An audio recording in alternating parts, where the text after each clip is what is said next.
Read a story, then Google the guy's name and look at him. They are the weakest human beings on the planet. What would you expect from these people?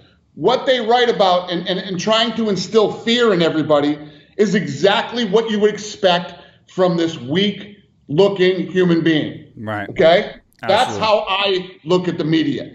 They're the weak. And the other thing is, when you look at the media, what have they ever done? What have they ever accomplished? What have they ever risked? Have they ever put up their own money to build something? Has anybody ever depended on a paycheck from these people? No. All they do is sit around and criticize people who are actually really doing things. Don't listen to anything the media tells you to do, personally or professionally. They're all full of shit and they're all nobodies. We got to get back in the snake pit. You got to redeem yourself. Fuck you, dude. You set me up, motherfucker. And then I almost died. Somehow I'm hanging out with you, and then I'm in a snake pit with 3 cobras striking at me, and all you hear is you laughing at me.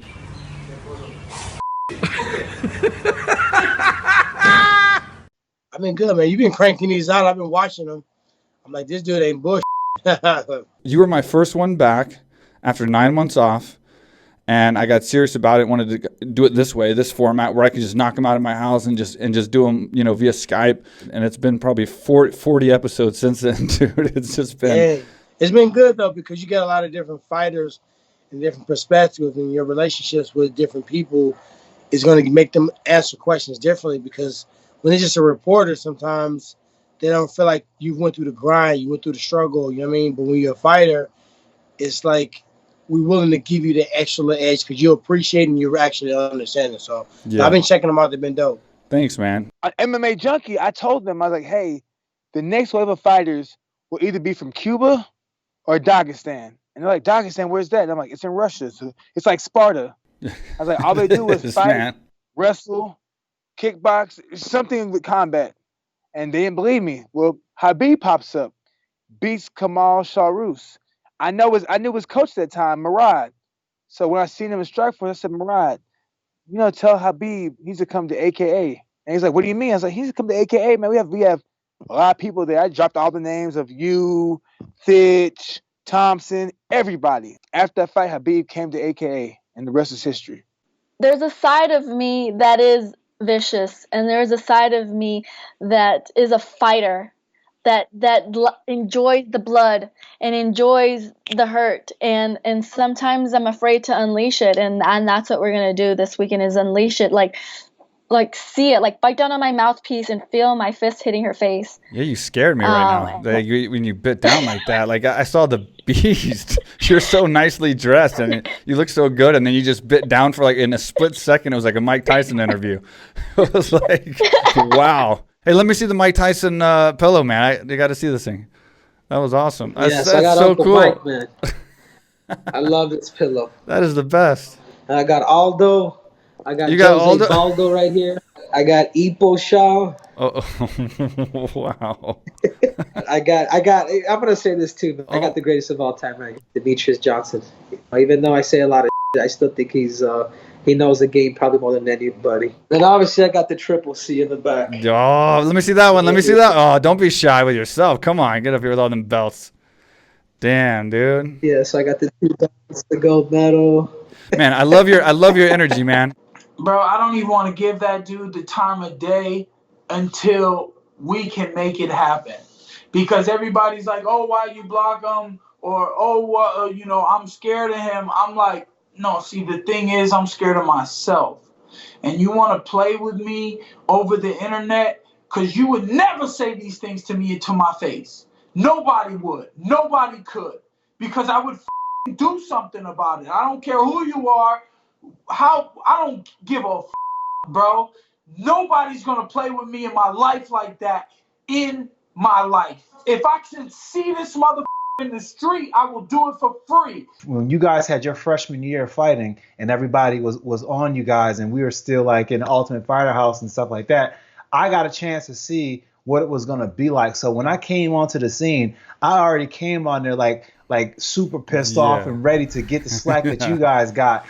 And then even my first fight was Sam Hoger. So Sam Hoger kind of gave me a taste of what you guys were already experiencing, having been in the UFC already, because he's like, oh yeah, now I get to knock off this little freshman, you know? Khabib is a grinder, man. I never seen nobody train like he does. He trains a lot. Khabib has an amazing ability to grind his way to victory, you know, and it's very difficult to resist his imposing game. Do you think that there's a BJJ guy that could possibly neutralize him? It's very tough. In an MMA fight, Khabib that's why he's the champion. It's extremely tough to beat him. It's not easy. He trains a lot of jiu-jitsu too. Like he trains every day jiu-jitsu a lot. You know, it's an amazing soul, man. Amazing soul and amazing fighter, very dedicated in doing what he does, you know? You know, originally we were going to vote off a guy and then fight a guy off. I think Dana got overexcited and said, instead of voting people off, we're going to have to start beating people off. If I remember correctly, he goes, I got some good news, guys. Instead of voting each other off, now we're going to start beating each other off. And we were just like, I don't know about this. LeBron James, you know, when I met him, told me this is my E and this is my turtle and this is my drama. So I think athletes especially, which Entourage is, I think, kind of began with athletes, you know, and it is that camaraderie of people from working class places that bring a crew with them. And sometimes, like in LeBron's case, their crew actually is beneficial, you know? So that was the whole kind of impetus for the whole show. When you fight a guy like Max Holloway, man, he's already got all the accolades, so his name carries weight itself. And the guys he lost to, you know, they're no scrubs, like you mentioned. So anytime you get an opportunity against a guy like Max, you picture you're fighting the best Max Holloway that's ever stepped foot in there, and you're gonna have to make him deal with, you know, the skill set that you bring to the table. We're not just gonna overreact to what Max Holloway does. We're gonna make him adjust to what we do too. There's a reason why we got this opportunity in the first place. We're in New Orleans, and we're trying to find a sauna. So I'm like Googling places to find a sauna, and the only thing that pops up is like this men's bathhouse. So we walk in, and the first thing that's there is a cutout poster of you. Really? The cutout poster of Mike Swick, a UFC picture. Yeah, shredded. Huge, shredded, yeah, right in the front. That's crazy, man. That's so, crazy. In a bathhouse? I was going to tell you that. This is the reason why you become a champion. Because, see, I didn't become a champion, and then now my posters end up in bathhouses. That's why, Sergio, you become the champion, like Anthony, and y'all go that route, and y'all never have to deal with this kind of stuff. You're like the main attraction in that place. Like, to check in, like, they had to look at you. So it was like you and the check-in guy. Oh, my God, dude. Oh, wow. I wonder if it's still up. Stallone was always an athlete. And I did a movie with him once where we had a fight scene. And I remember throwing a left hook at him. I came so close to him, less than a quarter of an inch. Oh, I thought, I'm going to get fired. I'm going to, you know, I just, I didn't hit him. Yeah. But what I admired about him, he didn't move an inch. And I went, he's got some balls, you know? I always say with Madagascar, I really don't believe there was just one pleasant day's trek. It was challenge after challenge. You know, I was held up at gunpoint by the military. I almost lost my life to malaria. I managed to reach a doctor a few hours before slipping into a coma. I had leeches that I'd have to pull off, you know, every night, probably about 6, 7, especially in the jungle up north. I almost lost my photographer to a nighttime croc-infested river crossing, which was intense. Jeez. I was so like pumped, you know, and then when he's doing his speech and talking about he's hanging him up, my mouth just like dropped. I was like, what? Yeah. I was like, huh? I go, where did this come from? That's what I was saying the same thing. What happened to 30-0 father's plan? I see myself just putting it on Hollins, you know. He's been calling me out for the past 3 fights. And it's funny because I was going to fly him in to train with me for Izzy. I think after this fight, I was like, man, you look good out there. Good job. He's like, oh, man, it's such a blessing, such an honor to have a UFC guy talking to me. He was like, a week before I was fighting the LFA, he was like, man, I'm so awesome. And then he went from that to calling me out. So, so I'm all about it, man. So there's a little bit of bad blood there.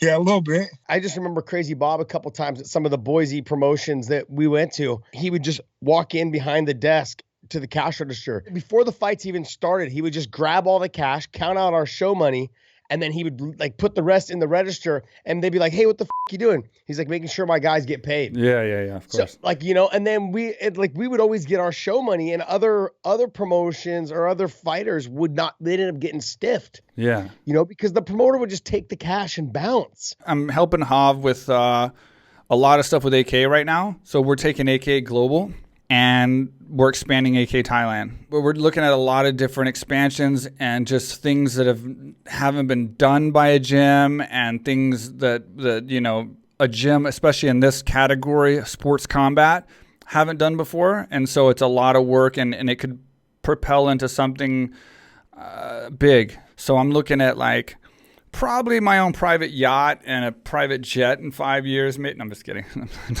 not quite. I was like, man, I'm going to be riding in style. Yeah. The Real Quick with Mike Swick podcast jet will be fully gassed and ready to go. Do you recognize this? I want to show it to the camera first so you can see it, and then I'll show it to you. That's the Course Energy. That's the Course Energy band. Yeah, the Course DC Energy band, DC Course Energy band, bro. I still have that. It's up on my thing right here. I took it down for this podcast. My man, Mike, old school. Thank you so much, man, for supporting me. And listen, hey, Mikey, congratulations on all your success, my brother. Thank you, man. I remember when this was just a thought. Yeah. I remember when AKA Thailand. Did you think I was crazy, man? Did you think I was crazy? I know I said this before when we had this conversation. I thought you were out of your mind. Everybody thought I was crazy coming to Thailand, right? Thailand. Mike Swick's moving to Thailand. He's building this gym. I'm like, Mike Swick's out of his mind. And at times it got tough. Remember, at times it got tough. It was tough all the time.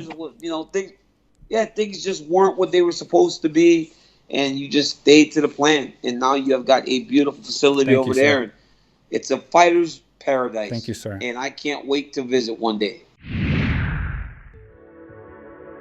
What's up, everybody? I am here in Thailand. This is the first time I've ever been here. Been dying to come here for years. Mike Swick, he's one of the big reasons he's been trying to pull me down here. What he built down here, AKA Thailand, is incredible. There's people here from all over the world.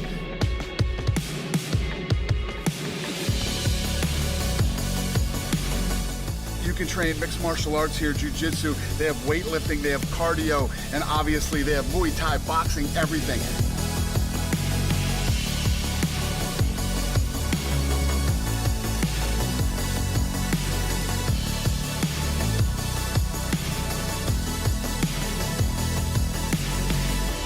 I'm telling you guys, I know everybody wants to go to Thailand because Thailand's so cool, but you can't come to Thailand without coming to AKA Thailand.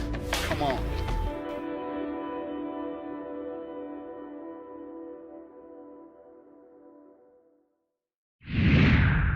This podcast is brought to you by Manscaped, the official trimmer of the UFC, and now the official trimmer of the Real Quick with Mike Swick podcast, and yours truly. Precision engineered tools for your family jewels. The best below-the-waist grooming products on the market, bar none. And now you can get 20% discount and free shipping by using code QUICK, Q-U-I-C-K, at checkout at manscaped.com, manscaped.com. That lets them know that I sent you from the podcast, which supports the podcast. It's a win-win for everybody. What are we looking at here? It's very similar. Okay, so for one, so what it means for as far as Tyson, hey, I'm the one that brought you out of retirement, and I'll put you back in it. All right, so you'll take Tyson too. So that's for Tyson. And as far as Shaquille O'Neal, as far as my boy Shaq, SOS, Shaq versus Sap, well, they say the big man falls. You're a little bit taller than me, aren't you?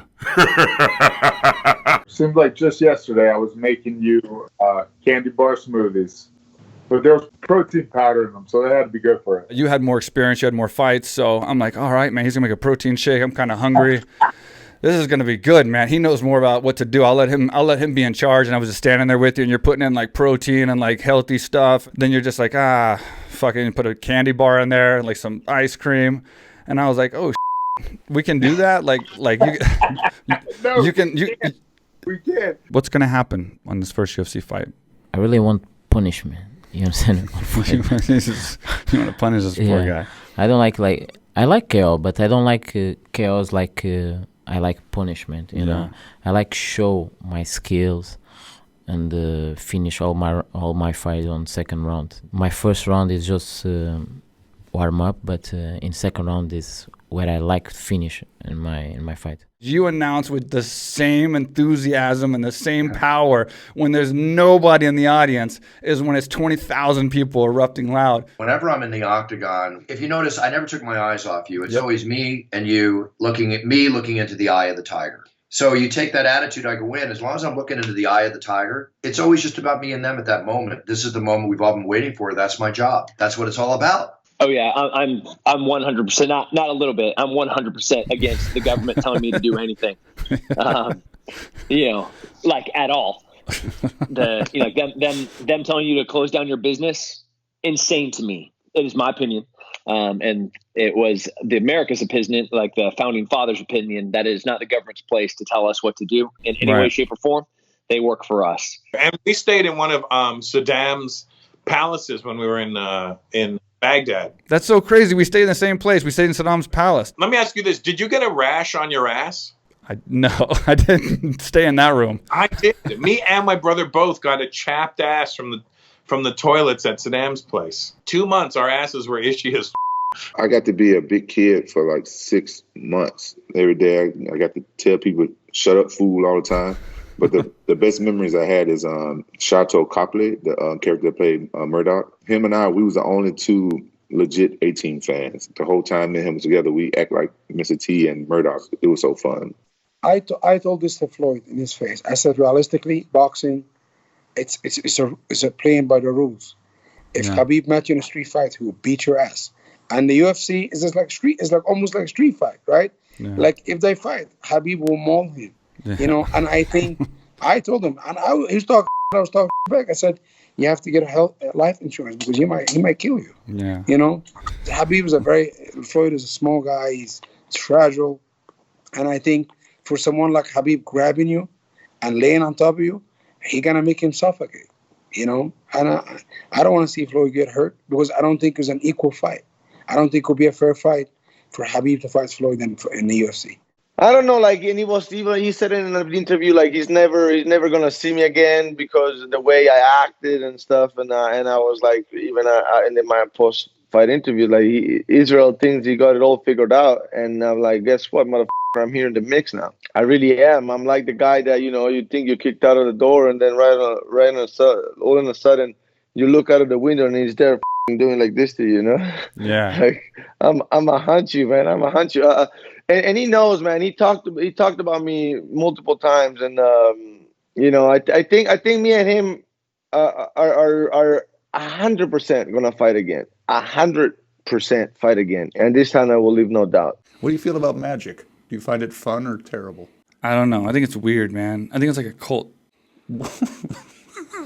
What? Yeah, dude, I don't know, man. It's just sleight of hand. Yeah, that's what I'm saying. I think it's like a cult, and they try to make people believe that they're like magic and it's weird. Okay, so like if you saw David Blaine doing a ridiculous trick, like Chris Angel, for instance. Yeah, that kind of stuff. Like, I mean, he's out of his he doesn't head. really walk across buildings. I know. So it's like a cult if you believe him. That's what I'm trying to say. Like these people that are like, crying when he walks by. I mean, do you enjoy watching it, or just say, F it, I want no part of it? David Copperfield was okay, and like I like seeing it sometimes. David Blaine's okay because he like really is crazy that like really risks his life doing crazy. Like these guys that go around the street and they're like, pick a card, woo, that kind of shit. It's like, get a real job. When they throw that like against the window and it sticks. Get a and all real that stuff, job, dude. Come on. It's still neat. But if you're making people happy, so be it. And good for you. And I'm happy for you. Well, because you're doing good to the world. So happy. Well, your birthday party just got ruined. I'm canceling The Magician. Yeah, cancel that, dude. I don't hate that celebrities are trying to fight. I've always, when they talked about it before, like, when Brock Lesnar came over, but when they were talking about way back in the day about Joe Rogan fighting Wesley Snipes, I was like, yeah, because to me it just means more eyes on the sport, and people are going to realize when they see that these guys really aren't at the same level as guys like us. I think people will appreciate us more. And it's just more eyes on us. I kicked Drake out of my seat. I didn't know who he was. He was sitting there with his girlfriend or his chick, whatever, and I didn't know who it was. And I was like, "Bro, you're in my seat." He's like, "Oh." He's like totally surprised that I was like telling him to move. But I was like, "Yeah, this is my seat. You got to go." Had no idea who he was. You should write a song on your ukulele about kicking Drake out of his seat or your seat.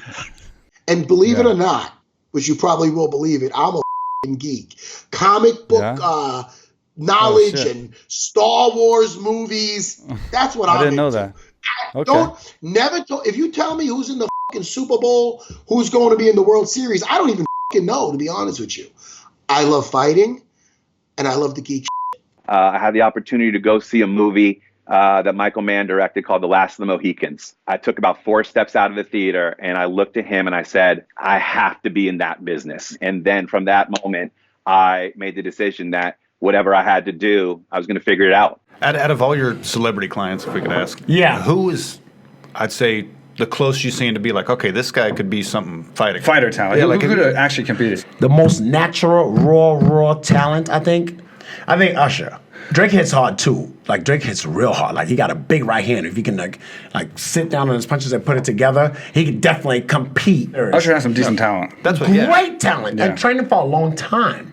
So if you got something, go and do it, because you don't want to be too old and then have regrets. You don't want the what ifs. The what ifs is the enemy. You're old and you're talking to your grandkids. I got to accomplish this, and this, and they go, no way, Grandpa. And I say, true story. Look, go through the scrapbook, show them the photos and the news clippings. So you blow their minds that way and become their hero. Where would you like to start when you come back? I mean, whatever. It doesn't matter to me. At this point, I feel like I've seen it all. To me, there is no level. It's either you're there or you're not. You know what I'm saying? Right. And a lot of those guys, they have it. There's nobody I can call out. I just want to fight, have fun. This is my third go around. Yeah. And so I just want to go out there and just have fun, dude. And hopefully I beat some people up, and try and make sure they remember who this old school dude is. There was my dad was a wrestler. My older brothers were wrestlers. Never even heard of it. Never even seen it. My experience with wrestling was watching AC Slater on Saved by the Bell. That was it. Wow, dude. I have the Karate Kid, and I almost sometimes feel weird about saying that. You just said AC Slater. Wow. Phil Davis. There's a scene at a hospital, and the scene that we shot at that hospital and from the hospital was actually the hospital that I was born at. I'm shooting this scene of looking at a baby ultrasound, looking back at the hospital which I was just born at. That's crazy, and I'm man. just That's like, so crazy. That's crazy, dude. There are no accidents. 2.5 years ago, we're rolling with each other, whooping each other's ass on the mats at the Olympic Training Center, And he's just wrestling, controlling everyone, He's just trying to inflict pain on you every way he can. I don't care if it's like shoving his elbow in your rib when nobody can even see. He's a grinder, bro. Like he does everything it takes. Dude, just even the way he leans on you the whole time, man. Yeah, with his head, bro. Yeah. He shoves his head into your face. Yeah, I remember, bro. I remember that. I was like, God damn. We were fighting inside of 80% was inside a fish market. Yeah. And I was like, we have 2.5 blocks of 1905 Hong Kong. Why are we not in the streets? Why am I not throwing kids and children and women and men around to try to get to you? Yeah, that's a great idea. But you talked to Peter Chan about it. I took a chance. He looked over the dailies of what we got. And he's all, come, let's give it a try. It always like, man, I'm a huge fan. I'm like, oh, thanks, and at first it's like, that's cool, let's go. So you take the photo and it's like, he's like, man, thanks a lot. I'm like, hey, man, anytime. He's like, yeah, thanks, Forrest. I really appreciate it. I'm like, okay, yeah, you're welcome, man. And so then you just let it go from there. I probably took pictures with, 30 different police officers, and it just wasn't stopping, right? And finally, I looked at everybody and I said, listen, I said, guys, Forrest Griffin don't take no pictures and Forrest Griffin don't do no autographs. I'm out. Like that. Nice. The next day I saw Forrest. I was sitting next to Forrest at the fight, and I said, hey, buddy, if you see anything online about you losing some fans at the Voodoo Lounge last night, that may have been me. I was thinking back to when I was going to Sepultura gigs and Megadeth gigs, and we were crammed into the same place, sweating on each other, and they were all filthy people. I mean, they were good people, but we were they were all teenagers and stuff. Everybody was drunk. So you mean to tell me, while I was sacrificing since I was 8 years old, not drinking and partying and training all the time and being super crazy dedicated to the sport, you were at Megadeth concerts with drunk people partying until you took my title shot away? Is that? It just kind of passed through my mind as we were talking. Is Islam going to be the next big superstar, you think, from your group? I believe his skills. I believe he have championship heart, And right now he young. End of the next year he can come top 5 in lightweight division. I really believe this. Thank you for taking the time out and Thank you. scheduling this. And Thank you, I Mike. really appreciate talking to you. I miss talking to you, and I love Thank you. watching your camp, and I can't wait to watch you fight. Thank you, brother. Thank you, brother. And I just want to say to you too, like, good luck with your gym, okay, Thailand. Say hello to all your team, family, and see you soon, brother. See you soon.